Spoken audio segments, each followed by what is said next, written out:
Can we talk about Jalen Williams for a second? This man is averaging 22 points a game. Sometimes he gets inconsistent when it comes to the bigger games. And, it's okay. He's in year 3. But this is what the scary thing is, right? Shai Gilgeous-Alexander looks like he's taking it up a notch without the free throws. So we're seeing exactly how great Shai can get if he just gets a whistle. But that's not the point of the video. Chet Holmgren's out, but we've seen Hartenstein right when Chet left.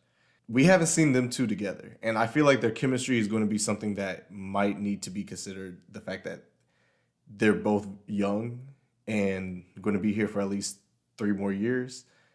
Chet's also a pretty good passer while also being way better of a scorer.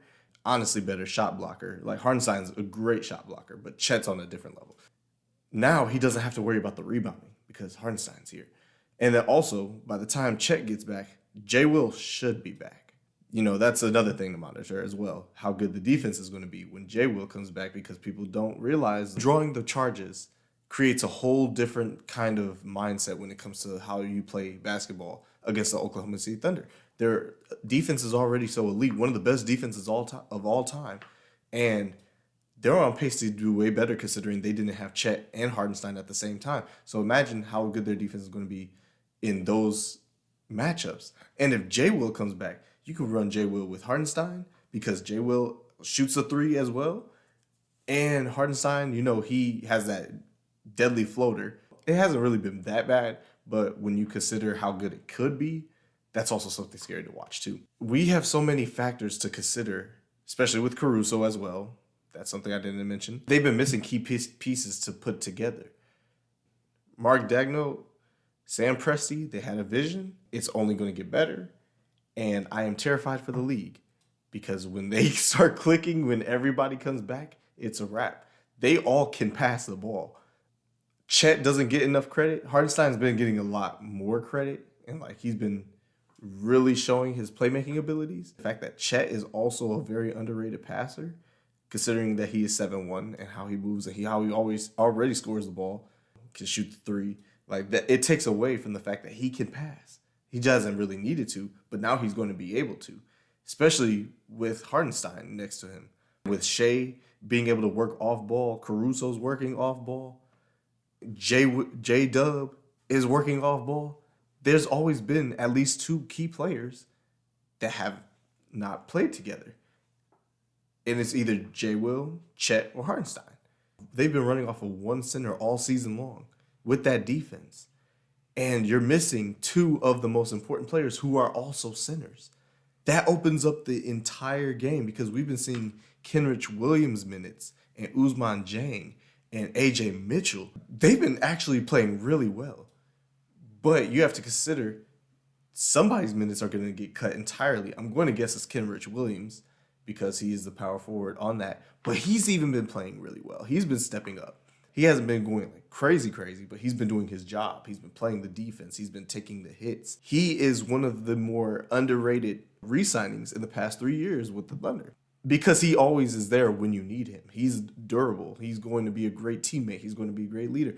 And he doesn't have to be a 1 through 4 scoring option. He could be the last one, but he'll still get a bucket when you ask.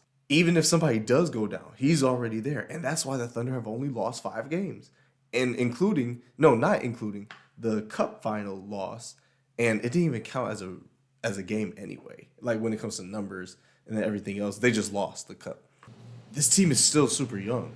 They can win the finals this year, but it's not even this year that I'm worried about. It's next year I'm worried about. They have 4 first-round picks this year. No, it's 3. They have 3 picks, at least 3 picks this year, and then they also have Jovic coming next year. One of the biggest things the Thunder have been missing is a second ball handler for the second unit. I wanted Dennis Schroeder. He got traded. So, that's out the picture. Who knows, if they're going to add another ball handler this year. This might be something that they need to add next year, which is where Jovic comes in. So, imagine whose minutes he's going to take. And especially if he actually pans out to be one of Sam Presti's draft picks again. Because Jovic was considered to be top 5 before he messed up his knee. So, when he comes back, this man is going to be legit. So I'm very intrigued to see exactly how the Thunder play this when it comes back. But when it comes to the bigger games and the bright lights, this is where Jalen Williams comes in. The reason, not the reason, one of the main reasons that, or one of the key reasons, I don't want it to sound bad. I'm not upset by it. Lots of people are. And like, it's just fans. They're not even real fans if they're actually being mad. Let's be real. Some people are trying to say like, oh, Jalen Williams this and Jalen Williams is that. He's trash. Because in the bigger games, his production makes it look like he's not doing that well. But that's not really the case. Coming up big in other ways. And then also, if he's going down, lots of the teammates go down with him. Everybody's always up when J-Dub's hooping. Because we know Shea will get his. Shea's still going to be consistent in some type of way. Is J-Dub in year 3, his role and his production is very crucial to the Thunder's success. But who knows how much that's going to matter when you have Chet coming back and when you have J-Will coming back. It's going to be interesting. But regardless, if J-Dub is hooping, then there's nobody in the NBA that can stop that entire Thunder team. I'm going to say this again.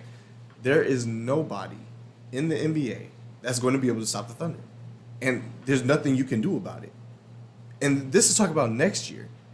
But this year, when everybody comes back, they're probably going to win the finals. But if they don't win this year, who knows what move Presti is going to make next year, considering he has Jovic coming in.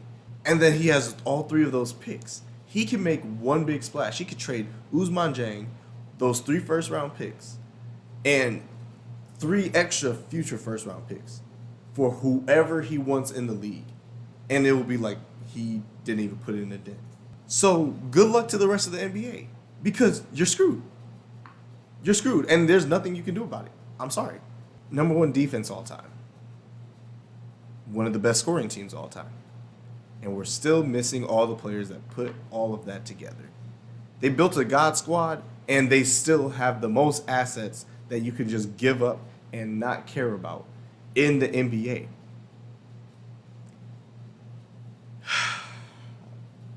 It hurts my mind thinking about it because I'm like, how do you let Sam Presti do it again?